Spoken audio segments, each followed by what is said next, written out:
Due to the graphic nature of its content, listener discretion is advised. From the halls of Montezuma to the shores of Tripoli, we fight our country's battles in the air, on land and sea.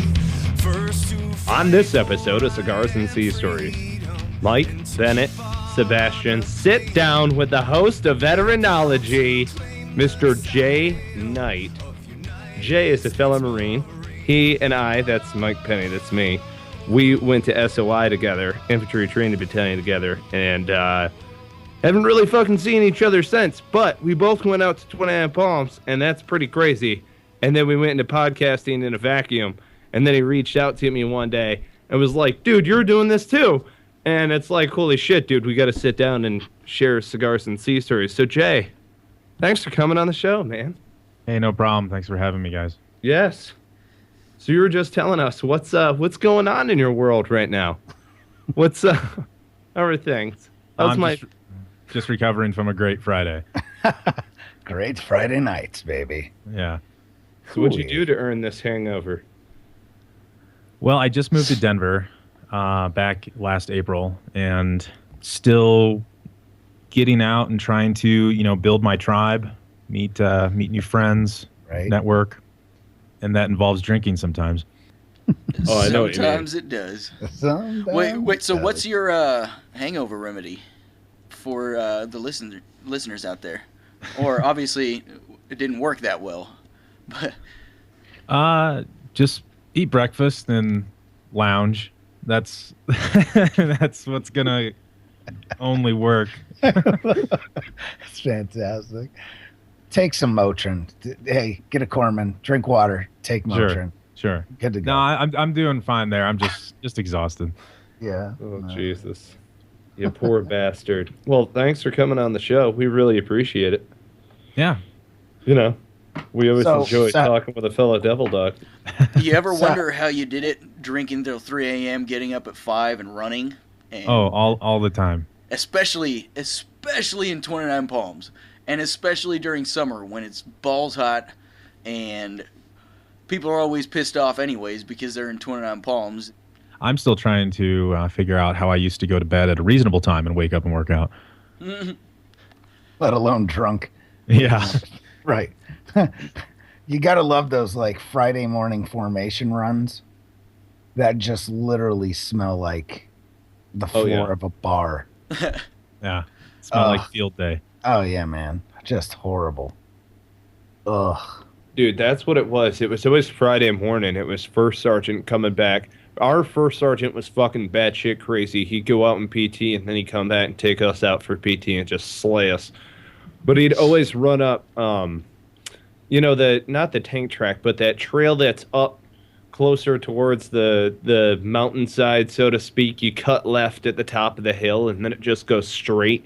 Like it's the secondary PT course in 29 Palms.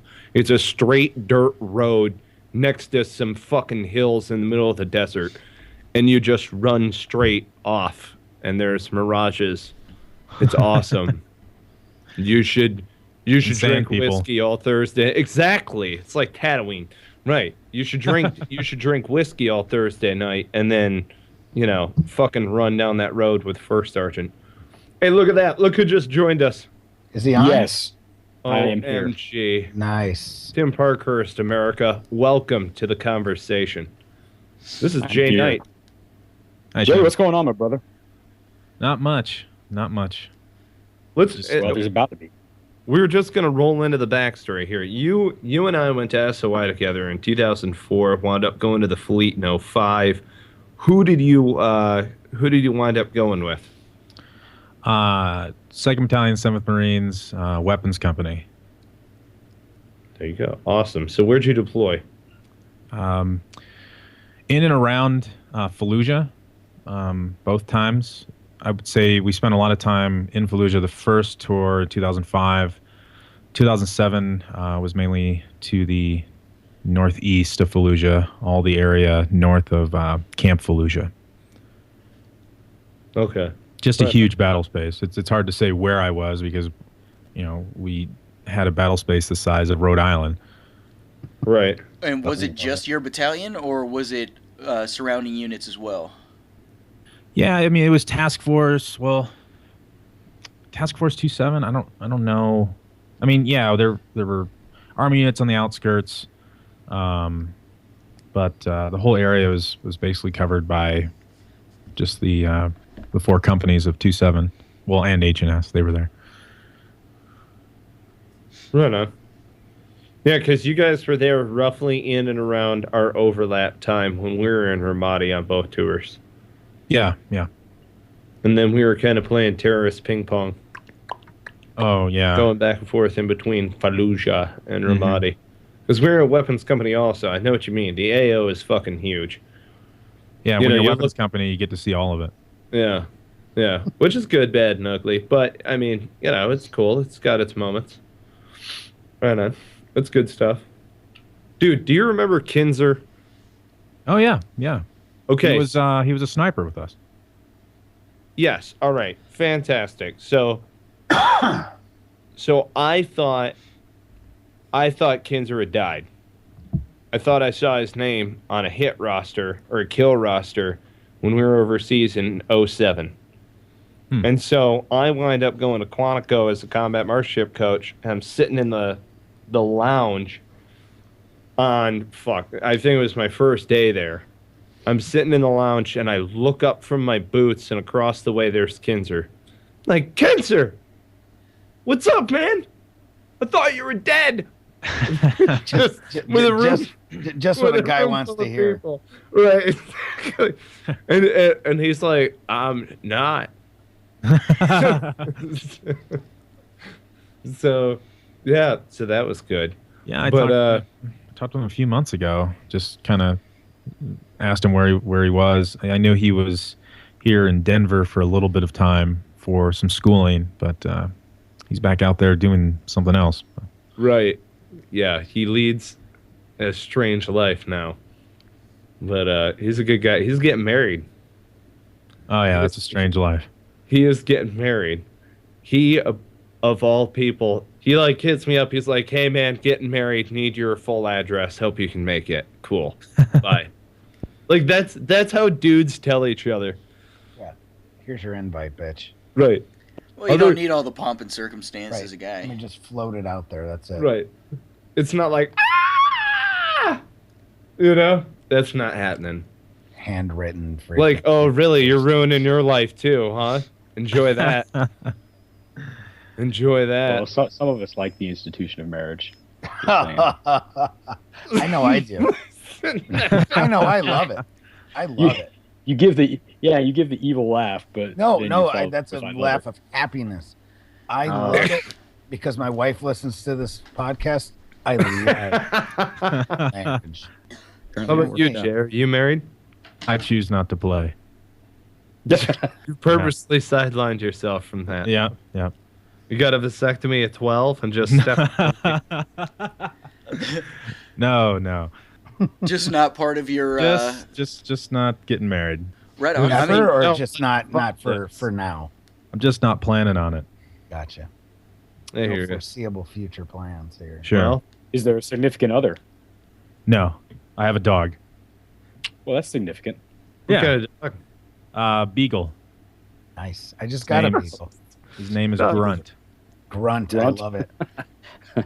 That's awesome. So I just got a beagle as well. Her name is Maisie. It's loud as shit when you're. She is loud as shit. Oh. And it's a she, of course. So now I am God. Because I have 4 daughters, 5 women, and a fucking female dog. Because all in the same cycle. Because that's just how shit is in this place. And it's perpetual punishment sometimes. But that's fine. Because I love all my girls. And I love being married. Oh, man. That's like shameless sponsorship plugs right there. It is, man. I love being married. I'll see you later, honey. My wife My wife doesn't listen to the podcast. She's like, I Smooches. gotta hear your fucking voice all goddamn day. Why the hell would I listen to a show where I hear you talking? That's not happening. I've actually heard her say that, ladies and gentlemen. That's a Shit, quote. I laughed. I almost fell on the ground laughing because she said that. Yeah. Yeah, we've said this before. Anytime people are like, oh yeah, Mike Penny's got a giant fucking ego or anything, dude, don't worry about it. My old lady is just like hacking away at me. You know, if I ever accept any award for anything, she's going to be the lady who's like, don't touch yourself when you're up there. Like, what? What? I'm a grown man. Like, I know how to act right in public. I'm not going to, you know, but then you're going to think about that. Like, what, like, you know, while you're getting slimed on the Teen Choice Awards or some shit. I don't know why that would ever happen. Are you? Shut. Just stop talking. I So wanted Jay to- Knight, Yeah. how did we come around to veteranology? I wanted to encompass as much of being a veteran as possible with my name. I originally thought maybe veteronomics because I was thinking maybe I'd focus more on employment and personal finance and stuff. But then I thought, you know, there's just more to everything that can go wrong for a veteran than just like personal finances and employment. Like there's family, there's finding purpose, there's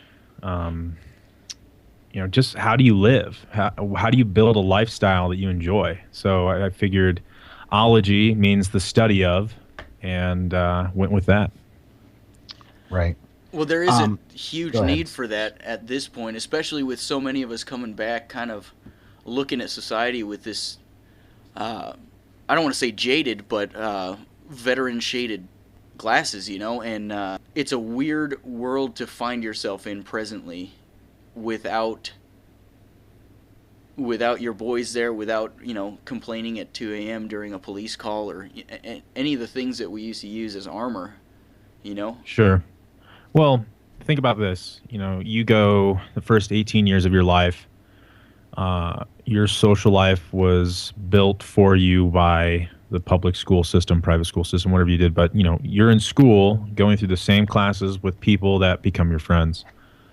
You go into the service or you go to college to a lesser extent, but, you know, you are given your friends. And in the military, they become, you know, much more than friends of the people you depend on. They become your brothers and sisters.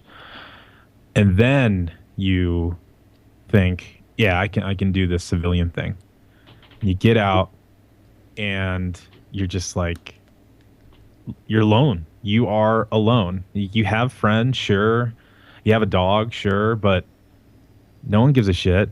No one cares about you. You're nothing.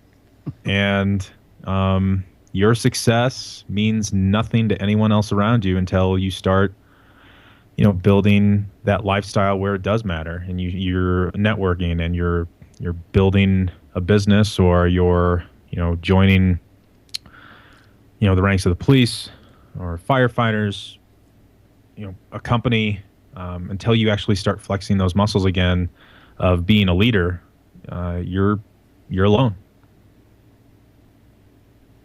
It is Yeah. a daunting task, but to give everybody hope out there, trying to find your purpose can be as simple as, you know, finding what your passion is and building a career or business around that.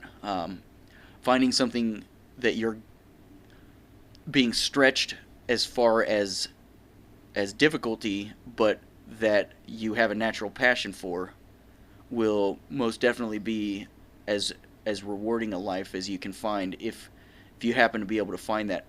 But how do you go about giving people advice on actually doing that, finding that one thing in them as veterans that they can cling to and start moving forward with their life? Oh man, you know, I'm working on this particular question for like the next stage of Veteranology, which is life and transition coaching. But I think the advice would be to stop looking externally, at least for a few weeks, and take some time, read some books that you enjoy. I don't care what it's about. It doesn't have to be self-help. It doesn't have to be something where you're learning something, but express yourself to yourself and be okay with who you are and what you want to be.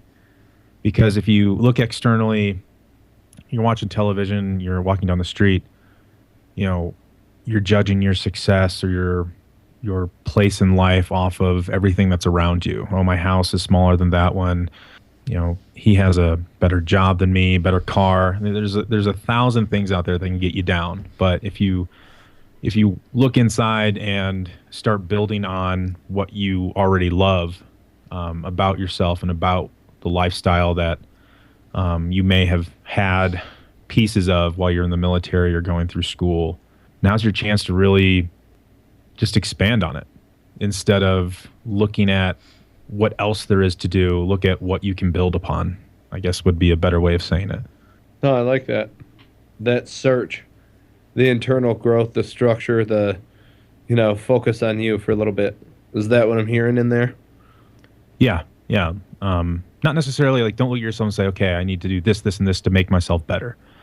Like, right. Enjoy the moment, because every moment's gone in an instant. So, take a deep breath, learn to love yourself again, learn to love the things that you may have put on the back burner while you were in the service, and, run with it. That's very true.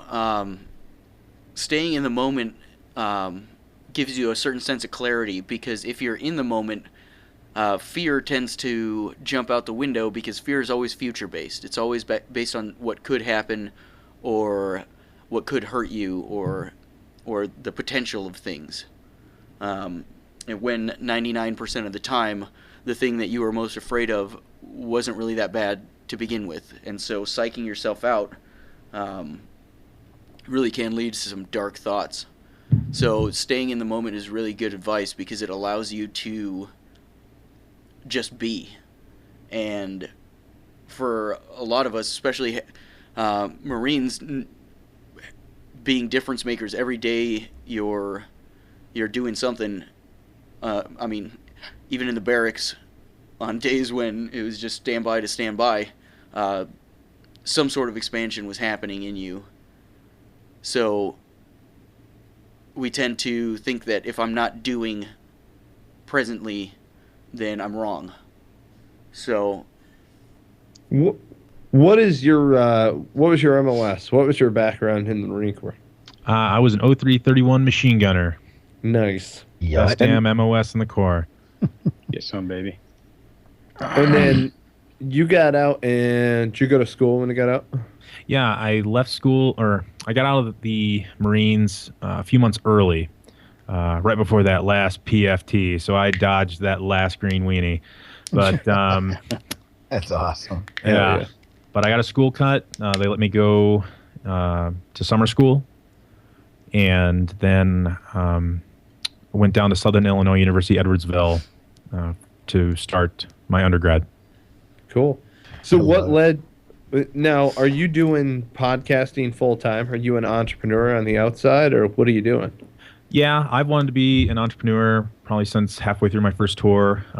It's a really stupid book, but I recommend it to a young person who kind of wants to get motivated. Rich Dad, Poor Dad. There's nothing in it of substance besides motivation. Like, oh yeah, you could do this, and I'm not going to tell you how I did it, but it's cool, and I made money. It's cool. And it was my first kind of... I grew up really blue collar. My father worked for 35 years straight at one other factory. I forgot the name of Amtech, and then he moved over to John Deere, retired from John Deere, and I don't know about you guys, but living in 2016, I no longer believe that retirement is a tangible thing. No. But You guys are all fucked because, well, I'm the second oldest out of this crew, and the year that I am eligible for Social Security is the year that it goes insolvent. awesome. Spend as awesome. much as you can, man. Yes, exactly. I So- still say that's the year you go incontinent as well. Correct. I'm throwing it out there. There's a pool going on. If you guys I'm want already there. Oh, Well, not That's- quite. that's awful. Didn't mean to That's- cut you off, Jay. Go. No. What was I saying? I'm sorry. You were talking about The whole incontinence thing really threw you, didn't it? no the how retirement. Entrepreneurship. How there is no such thing as retirement. Oh anymore. yeah. So, that book was like the first time I'd really been confronted with entrepreneurship. Like there was no sense of where businesses came from or how money was made up until I was like 19 reading that book overseas. So my best friend Brian Getz, who I grew up with, and I ended up starting a business with when I went to school. He was a senior at SIUE. I was a freshman. I called him when I got back from my tour, and I was just talking like all these different business ideas I was thinking of, and it was like a creative energy had been unleashed, and like within months of leaving the service, I'd started a advertising business called myeddy.com for the city of Edwardsville. We were advertising to local students for companies that were out in the college town, and I loved it. I loved every bit of it. My mom passed away the following Sorry to hear February. that. I got out of the service back in 2009, and my father had never lived by himself for 73 years, and so I moved home to help him out. Kept going to school, bounced around. Dad got remarried. I got to pull myself out of that situation, and I moved back down to St. Louis, continuing to go to SIUE, and got my bachelor's of science in economics with a minor in business. Hey, at least And the then first this. book you read about entrepreneurship was by a Marine. So, Yeah, Jar wrote Rich Dad Poor Dad? He's a- Kiyosaki is a Vietnam Marine aviator. Marine. Yeah, Huh. he was in the. I think he was part of a tech helicopter squadron or something Mhm. in Well, Vietnam. It wasn't immediately entrepreneurship though. After college, I graduated December 2013. Spring of 2014, April 12th, me and another Marine, Denny Salisbury, left Boston by bicycle with the destination of Seattle. And we were raising money in honor of a Marine that we had lost named Johnny Strong. And Okay. we ended up raising $15,000 for Child's Play charity, all under his name. That's Wow. awesome. Very cool. Well done, sir. I Now, must what say. is Child's Play charity? Child's Play charity was started in 2003 by Penny Arcade, which is a online webcomic about video games. And a few weeks before Johnny was killed, he had told me, because we both turned 21 within 3 days of each other. He told me, like, I think I want to get out and go to school and learn how to, be a programmer and make video games. And so that really stuck with me after he passed. And so I decided Child's Play and the Penny Arcade Expos. So we went from one expo to another, the one in Boston, the one in Seattle. Gotcha. And Child's Play sends toys and video games to children's hospitals to be used in therapy play. Oh, That's very That's cool. awesome. So how important do you think your work with nonprofits like that is to your overall transition? Is that something that kind of filled a void that you wouldn't otherwise be able to fill, or is it just something nice that you do? How do you look at it? I mean, it wasn't necessarily anything to do with any one nonprofit, but being able to do something in honor of a friend who can no longer act in this reality, depending on whatever you believe, but to be an extension of his Dream. goodness meant a lot, and I think really was probably the biggest Band-Aid I needed. Yeah. Yeah, so it's kind of like carrying on his legacy in a way, or adding to it. Yeah, give him one last hoorah, you know? Yeah. That's awesome, man. So how was it? I just listened to the episode. I know that it came out like on New Year's Eve, but I got turned on. I mean, I've listened to all your episodes except for your latest one with who is it, Norman? Yeah. But your interview with Dr. Craig Bryan, that's a pretty intense dude with his whole story. Oh yeah. Great guy. Yeah, no kidding. I've got to reach out to him for my nonprofit, the Warrior Hall. This guy is a wealth of knowledge for that stuff. So for people that don't know who he is, he's a clinical psychologist and assistant professor at is it University of Utah? University of Utah. And they have a National Center for Veterans Studies, and he's part of that with the College of Social and Behavioral Science. And this guy he's an Air Force vet, and basically join the Air Force so he could like learn one-on-one how veterans kind of do their thing. Yeah, he wanted to be on, the front lines of psychological health, and he ended up being the commanding officer of the TBI clinic, Right. Outside of Al-Anbar province. I forget what base he was at, but Hold on. Balad. okay, yeah. Yeah. Anaconda. LSA Anaconda, is that what it's called? Something like that. Anyway. So give us a sea story there.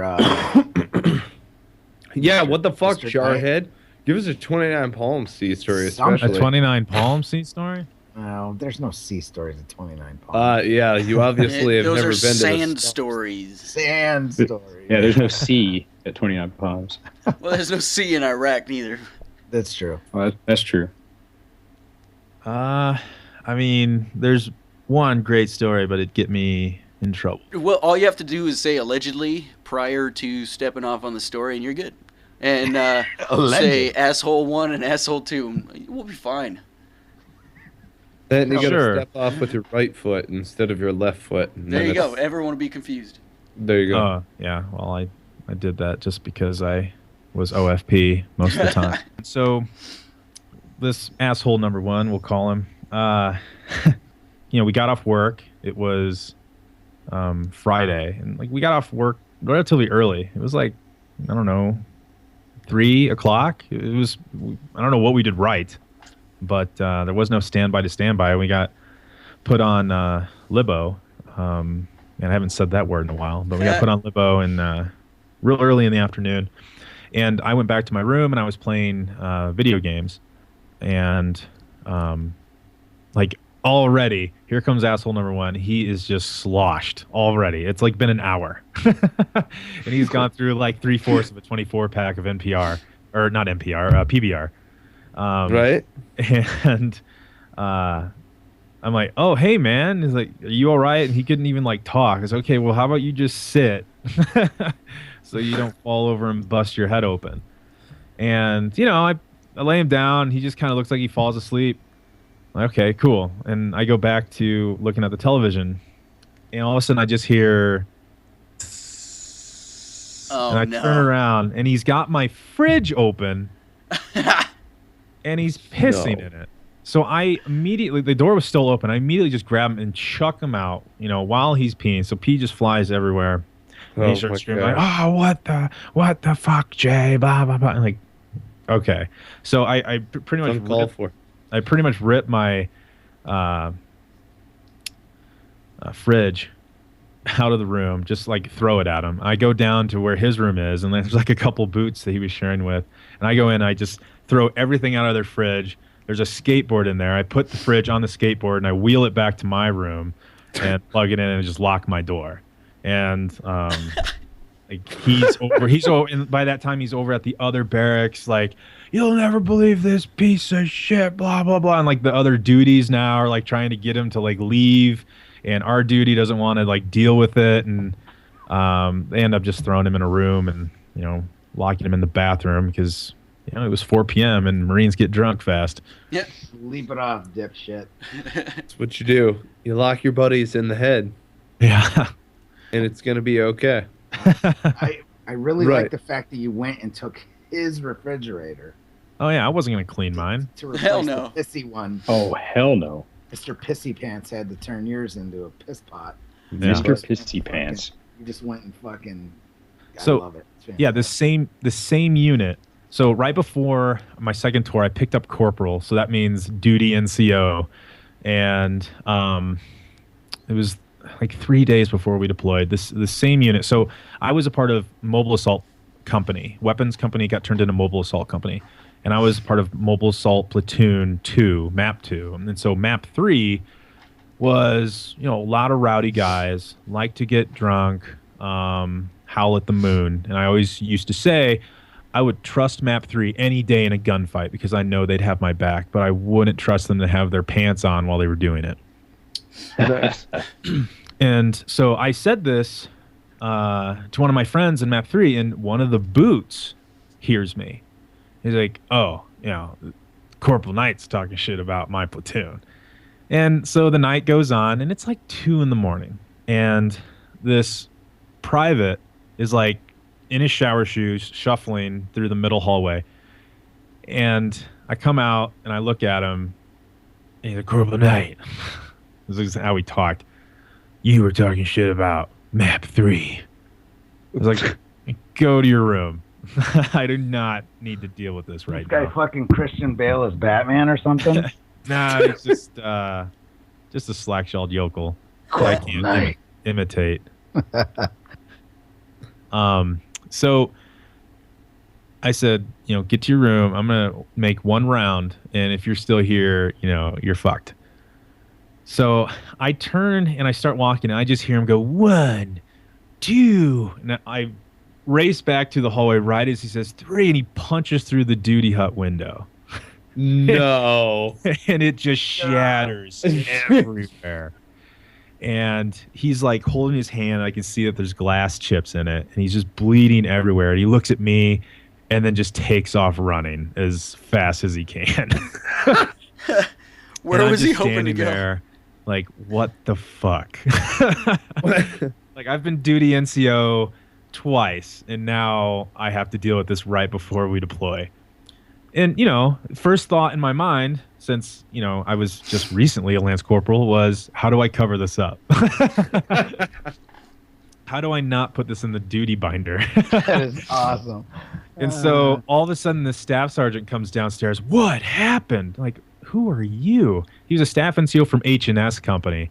He's like, well, I heard something crazy go down, so I called the officer of the day. I'm like, oh, Motherfucker. you Blue Falcon. And he's like, did you call your platoon leadership? I'm like, nope.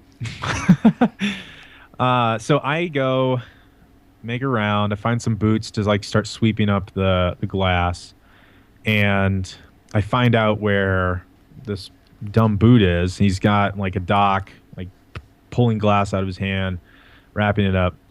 And that's when the OOD shows up. It's this lieutenant. He's a Mustang, so I was at least lucky there. But he comes up to me and he's like, "What happened?" And well, sir, he apparently thought punching through the window was going to teach someone a lesson, and he's a moron.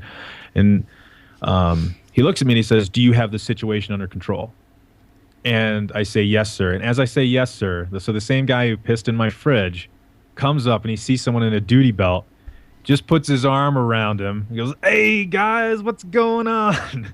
And he still has his hand around the lieutenant, and he looks over and he sees the gold bar, and he looks up at the guy's face, looks back down at the gold bar, and just he's like in shower shoes, cami pants, like a red T-shirt, and he snaps to attention and throws a salute. Absolutely. And he's just standing there. The lieutenant looks back at me and just says, "Are you sure?" Are you sure? I was like, "Yes, I've got this." And the next morning, I've got to take the duty binder down to first sergeant. First sergeant standing there, and he's like, "So what the fuck happened?" It's like, "Well, I went through the whole thing." He's like, "Oh, that's pretty stupid. All right, you're dismissed." And like, it just got completely forgotten. That's awesome. They did paperwork probably on the kid, and like right before deploying, probably just like threw it in a burn pit. Oh Right. my god. That's fantastic. Hey, so where were your barracks? Guys, what's in going Appalachia? on? 1464 up at the top. So the ones that are on like a diagonal right before the hill? Yes. Okay, cool. Yeah. That's what we were in when we came back in 07. Yeah, when we got back from our second tour, they put 27 in the hotel. Well, so I got to be in the hotel for like a week, and they're like, "Okay, Corporal Knight, you're going to regiment. You're getting fapped out." And originally I was put in like a computer lab, and we shouldn't have been there. So Holy shit! I haven't heard that. I haven't heard that saying in forever. Fapped out.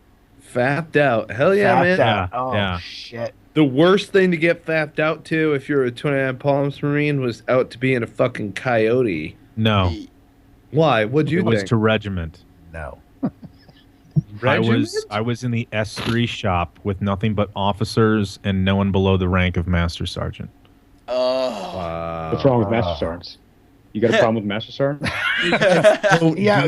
That tone of voice you just took, yeah, that's why I hated it. Yeah. Love it. Oh, what's wrong, Corporal? You're not fucking good enough of that. I love it. Yeah, but Glorious. When I was a corporal, I didn't like Master Sergeants either. No, hell no. Even them bitches. we I had still don't.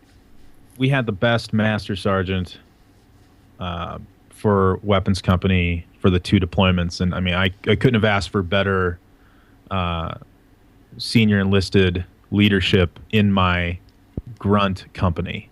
Now, when you go over to H&S company for a regiment, we all know that's a whole different story. Oh, yeah. Oh, of course. And so I just didn't fit in. I almost killed a staff sergeant because he said, I was a shitty leader, and he had met me for like a minute. It was something to do with like my socks were black or some bullshit. It seems to be going around lately. Yeah, and he had the audacity. I mean, I had just lost a Marine, the guy I did the bicycle trip for, Right. like a few months earlier, and he just comes up to me and says that, like, I saw red. But it was because of that transition over to Pogue World that I was able to go into the civilian world a little bit more calmer, I think. So I was lucky in that regard. Mm-hmm. But anyway, what I wanted to say was I went from the hotel barracks to horrible barracks towards Camp Wilson. And these had to have been the oldest barracks on base. So Quonset huts or You something? mean by like Tank's Chow Hall over near there? Yeah. Oh, fuck no. Yeah. So we were in those, and I got there, and they're like, "Okay, well, you're A duty tonight." I'm like, "Oh my god!" Like, we're off to a great start, and I'm A duty to a kid who had been corporal for 2 weeks, and I had almost had a year in grade by that point. And not that it really means anything, but 2 deployments under my belt. This kid's a supply NCO, never been overseas, and we're sitting there and like starting to realize that I'm dealing with super pogue extraordinaire, and LAR was beneath us, and they're grunts. Yeah. They can get rowdy. Yeah, they would get rowdy. And, me, it's like, whatever. That's what happens. And so he gets up. He's like, well, I'm going to go take care of this. He goes down, and I'm like, whatever. And I just make a round, and I come back. And he comes back, and he's just sitting there. I'm like, well, what's up, man? Like, let's have a fucking conversation. And he's like, well, you're a grunt, right? I'm like, well, yeah.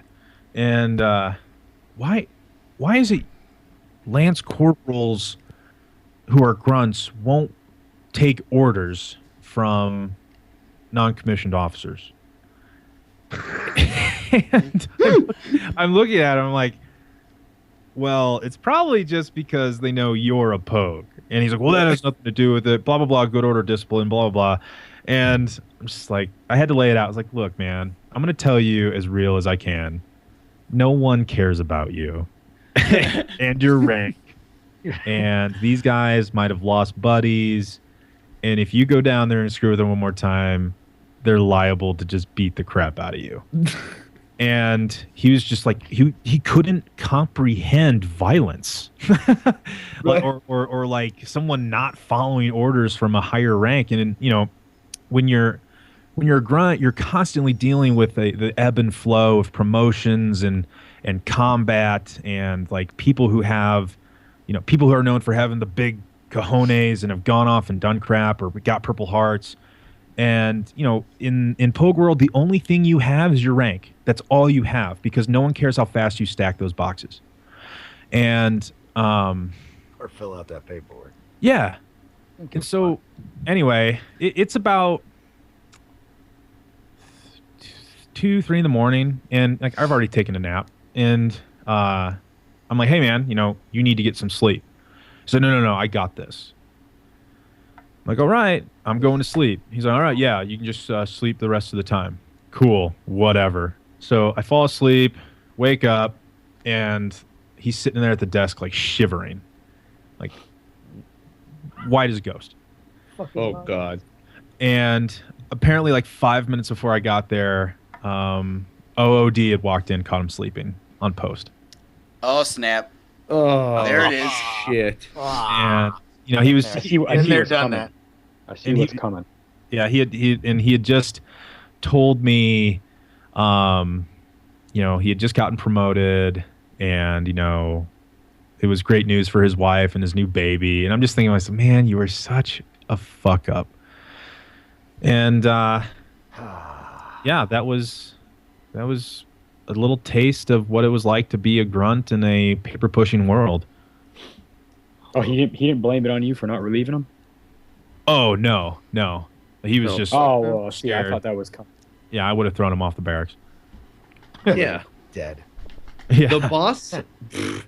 He would have been You know, begging for the I boss. was a duty gunnery sergeant. I don't know what happened. You know, you can play stupid as much as you need to. This corporal don't know. Yeah, exactly. No shit there, sir. Yeah.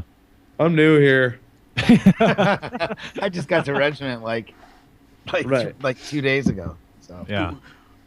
So that shit all day. as a civilian, since you've been a civilian now, what's like your biggest oh shit moment in like business or like, you know, just in civilian life where you kind of like fell back on your military training or just like, you know, your experience in the military to like pull you through it? Not really.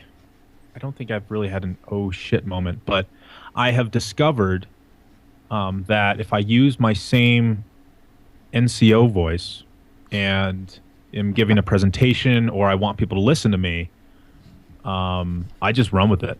Like nobody probably knows who you are, but if you're at the front of the classroom or you're in a group and people are looking at you and you're talking loud, like you can get things done.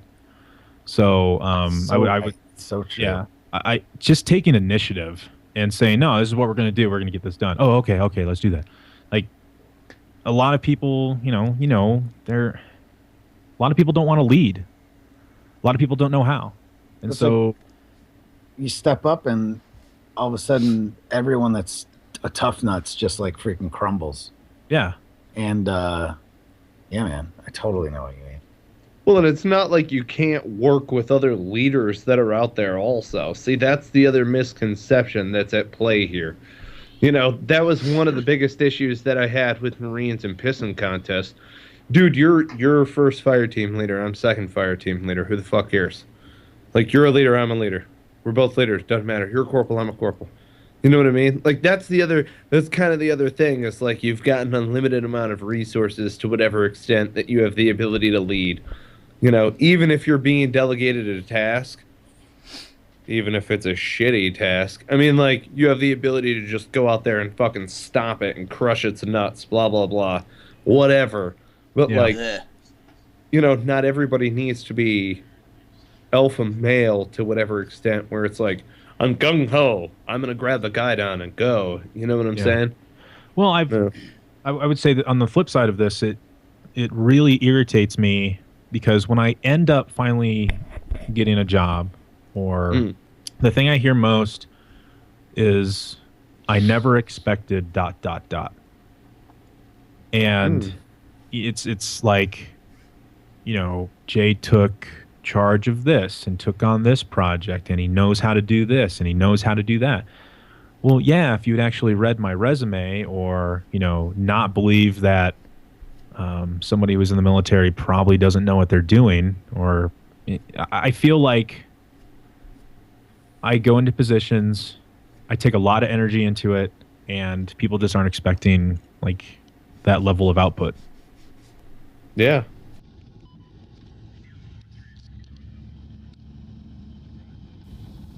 Cigars and Sea Stories is proud to support and sling Counter-Strike coffee. Counter-Strike coffee, I want you to know, is meant to be drink black. Now, I myself love coffee. I'm a big coffee drinker. I went away from black coffee for a little while. Needed the cream and sugar when I was rocking it with the generic blend. Counter-Strike coffee brought me back into the fold in a huge, huge way. They do a great dark roast. I'm a big fan of napalm. That's my fave. Smooth operator is good, though. It can go with cakes and pies, and I got a bit of a sweet tooth. I know a couple of us do, And then also Firewatch. Firewatch, that's going to be the kick in the ass that you need in order to get your day going the right way. You know what I'm saying? If you haven't already done so, check out counterstrikecoffee.com. Use promo code Cigars and Sea. You will get 10% off. Again, that's counterstrikecoffee.com. Use promo code Cigars and Sea to get yourself 10% off. It's hard for civilians to really grasp initiative because it's never been expected of anybody. It's always been on your own accord that you go and do stuff for civilians. Whereas if it's been expected and you realize how much quicker things can go if things are, functioning right, or how about the ability to adapt? Right. That's completely lacking in a lot of civilians. And that's why. Sorry, what were you saying? I was going to say, just real quick, that's a huge reason I think veterans should consider sales. If you're a small unit leader, Lance Corporal, a good way to get into an organization or do something that you love, sell, because you already have that mentality of, okay, this person changed to this direction of dialogue. I'm going to run with that and, steer them back towards the sales process, or people have written books about this, so I won't extrapolate anymore, but that's just one thing that I think small unit leadership gives you. Unless you hate people. If you hate people, you shouldn't be in sales. Yeah, but even most infantrymen, at the end of the day, at least if they're halfway intelligent infantrymen, are usually good at sales.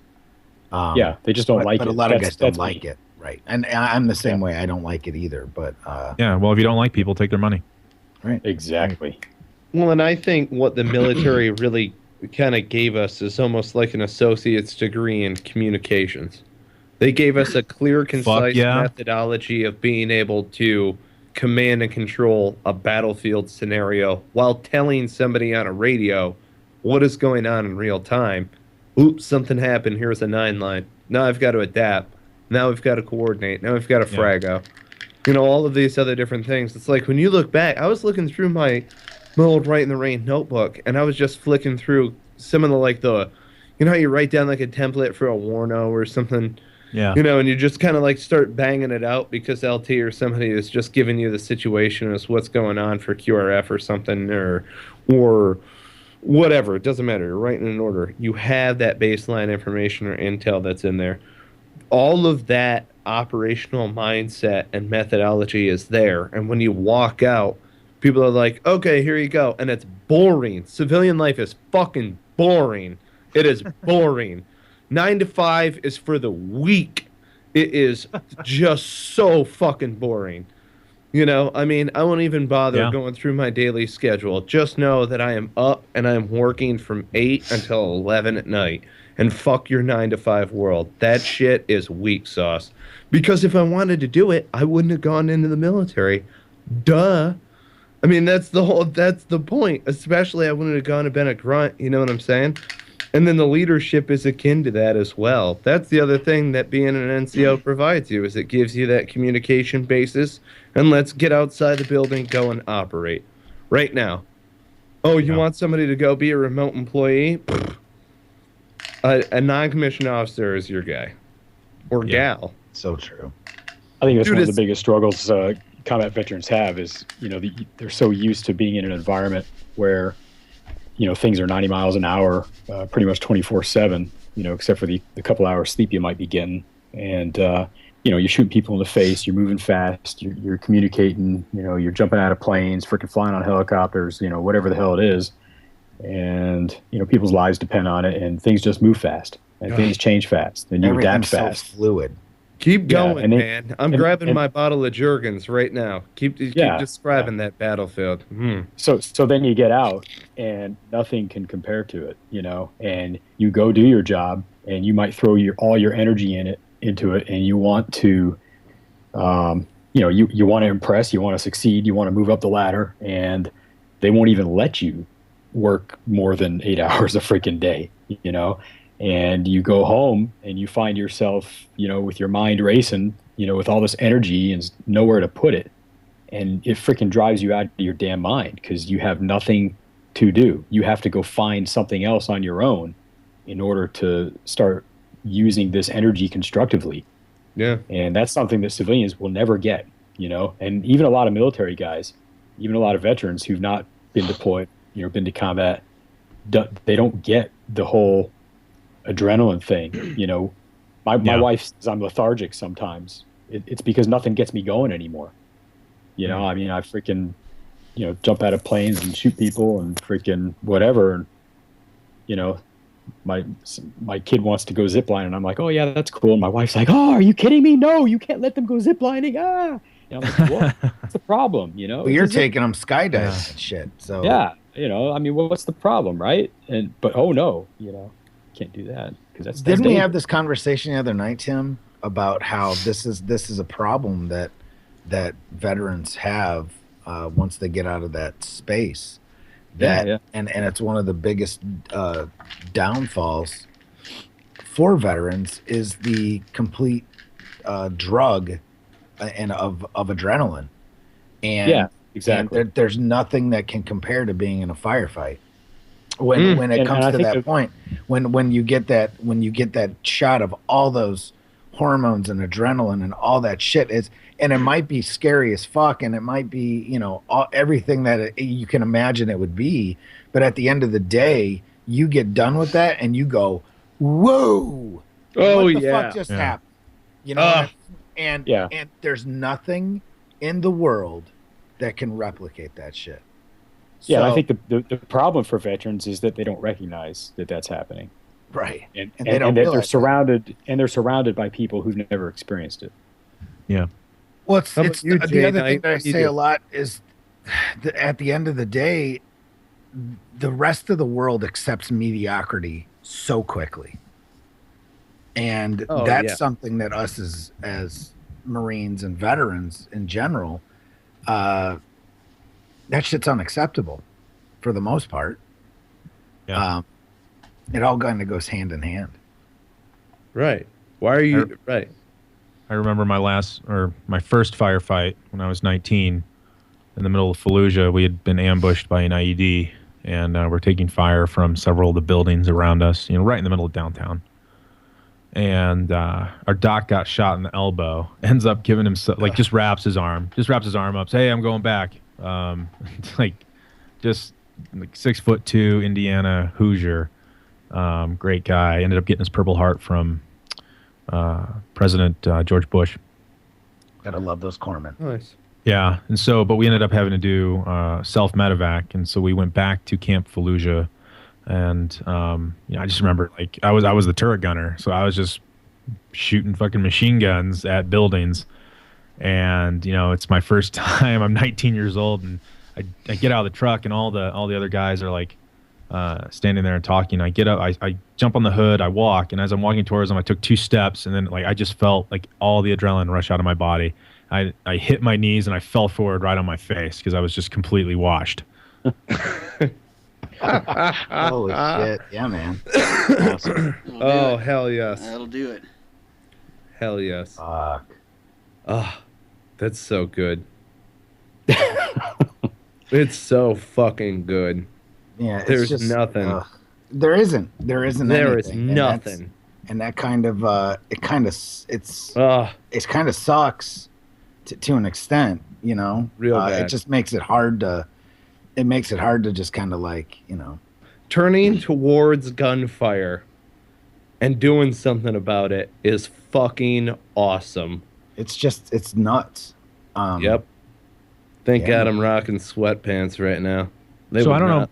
I don't know about how you guys discuss things with your civilian counterparts, but I decided a long time ago that I was going to be willing to talk about what happened to me over there to as an extent as I could, based off of like however my emotional range was that day. But and that's because I believe that the people that went over and did what they did, some not coming home, deserve to be talked about. And I didn't want to end up like a Vietnam or Korean vet who was holding everything inside and was like letting themselves die from the inside out. And so, for me now, I have to really be cognizant of going in slow and telling a funny story and talking about the time my buddy fell into the canal and we had to fish him out with a branch. And and avoiding the firefights, because the other day I was talking to one of my coworkers and asked me a question about Iraq, and to me I was telling a very innocent story where nothing really happened that day, but I started this sentence with, so yeah, we were getting sniped at, and yada yada yada yada, and that first part I said, they got hung up on. Like they didn't hear anything else I said. Wait, what do you mean sniped at? Sniped at, yeah, and. Because that's a buzzword, man. That freaking gets people going. We had Johnny Strong was one of the casualties to a sniper attack over in Iraq. And then another one of us got shot in the face. This Lance Corporal got shot in the face. It went through his mouth, bounced off his upper palate, went through his neck, didn't hit anything vital. Lucky bastard. It was crazy. Yeah. Damn. I mean, yeah, there was blood everywhere, but at the end of the day, it's completely fine. Well, thank God for that. Damn. I'm glad to hear you talk about how you talk to your civilian counterparts, because that's something that for veterans coming out, I think it's kind of an art form, and it's important to think about how we're going to do that. We all have different circles of friends, and some of us walk in different communities than others. There's a lot of Marines out there doing great things in the academic world or the big business world or whatever, and they're all very different. Some in politics, whatever. But having the ability to kind of reach down and find your own courage to talk about the things that you really would probably just soon not talk about, or maybe not share with someone who doesn't get it. And find a way to communicate it in such a way that they might start to get it. That's important. Yeah. Well, let me say one last thing about this. Be willing. This is to every veteran out there. Be willing to forgive their ignorance. Amen, brother.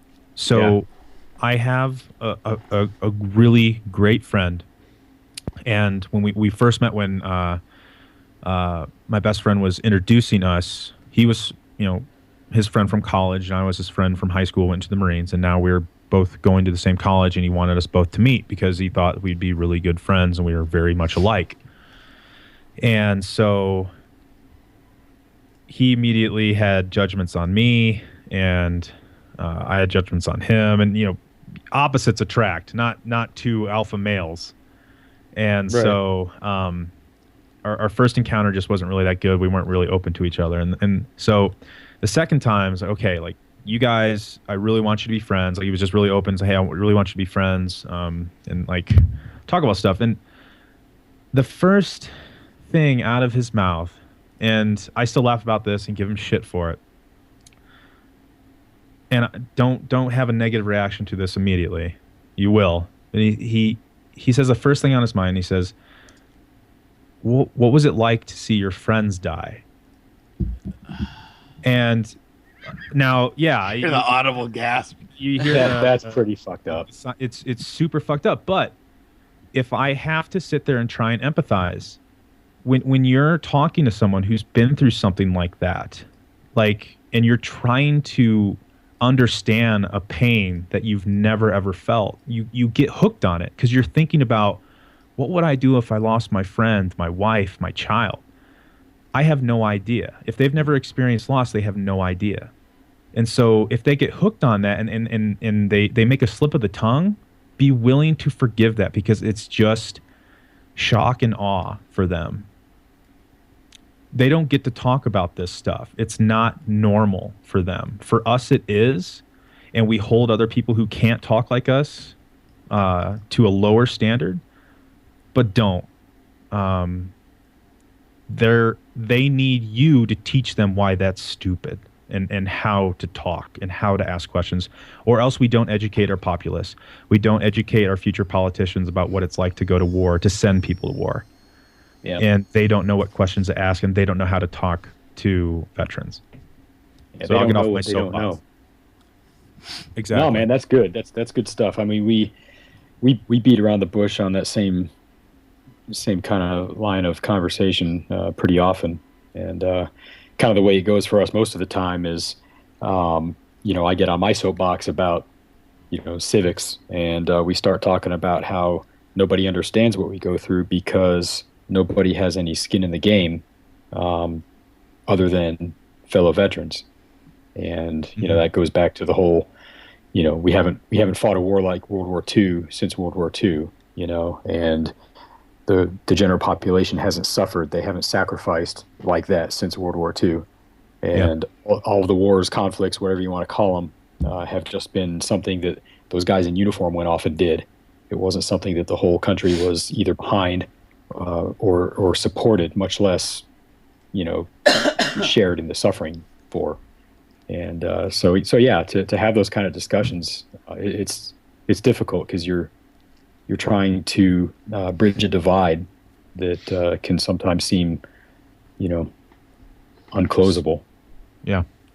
Oh, well, I just wanted to say that I'm glad that you bring it up, especially with your podcast being titled Veteranology and the study of veterans and our behavior, what we're actually doing, especially as we transition over and stuff.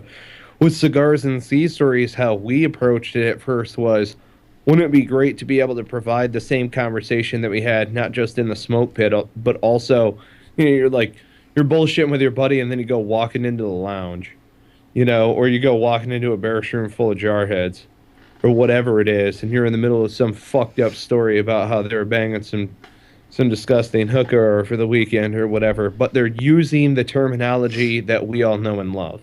Mm-hmm.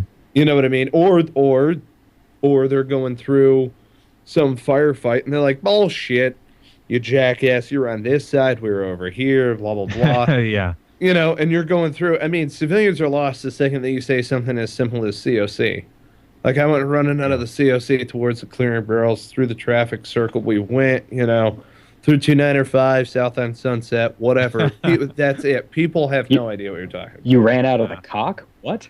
Exactly. I got fapped to regiment.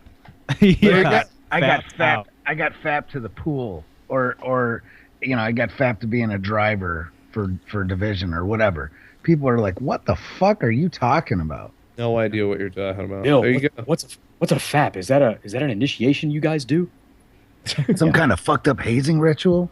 Well, that's one of the reasons why we started, is because we honestly, at least for myself, I hope that our biological counterparts, as I like to call them, are listening to the show and going, okay, wait a minute, what the fuck are these guys talking about? And then they find their nearest veteran and go, what is the COC?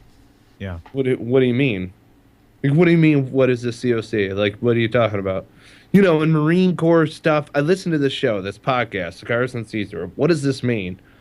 That's what I am hoping for. That's one of my wishes. Well, we Because- already know that happens. Right, exactly. Because the reason why I say that is because, for one, I encourage veterans to be able to reach out to anybody who's on our show or reach out to us. We're just normal dudes. We're the same as all of the other veterans that are out there, and that is one point to be made. But the other is, if you're a civilian that's out there and you don't understand what we're talking about, go ask a veteran, because hopefully it spurns that conversation in between civilians and veterans. You know, in order to get that going, in order to get that insight. You know, it sounds cheesy as fuck, but I really enjoy creative writing where I get to throw in kind of the mindset of what it's like being a veteran. I try to do it not overtly where it's like it's almost too big, so to speak. And you'll see what I mean as you read through some of our blog posts as they go up. But the creative piece allows me to live out that memory, that thought, that feeling in that moment, and what it's like being a veteran, and maybe hearing on the radio, you know, the president gave up our benefits or something like that. You know, I'm just throwing that out there as a simple-minded example to whatever extent. So what it's like and how that resonates through. That's my own medium. Everybody has their own. But I share in your how do I put it, in your goal, so to speak, to be able to convey or tell some of these different stories. But that's also why I tell people, I'm like, look, if you want to understand what it's like and you want to hear veterans converse with veterans, listen to the show. Yeah.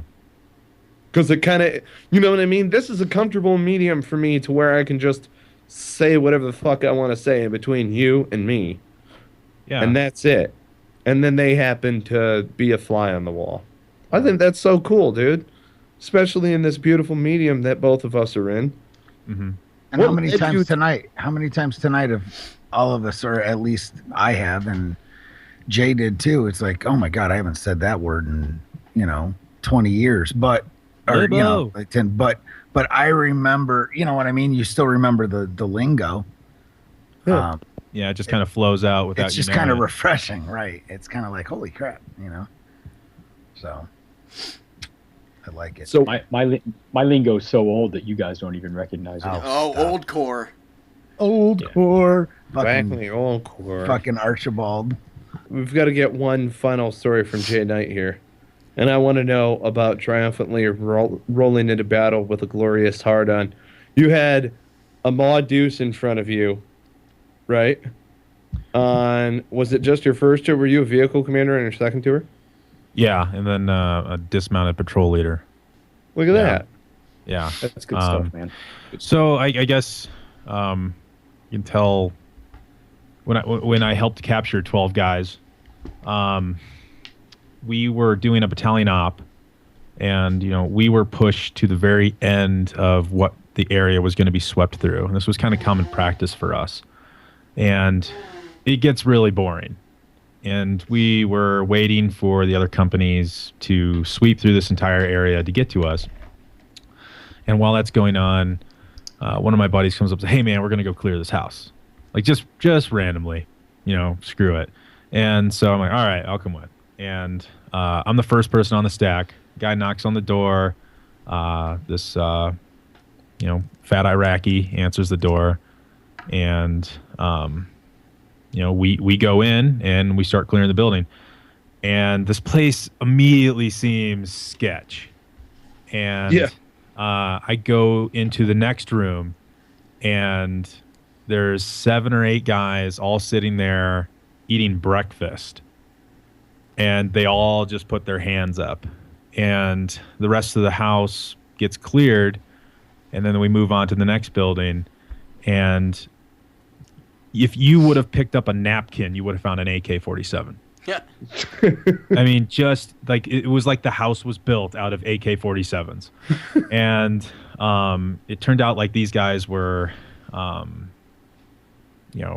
local militia, and they were causing trouble for us down south. They were like, everyone was fighting everybody over there.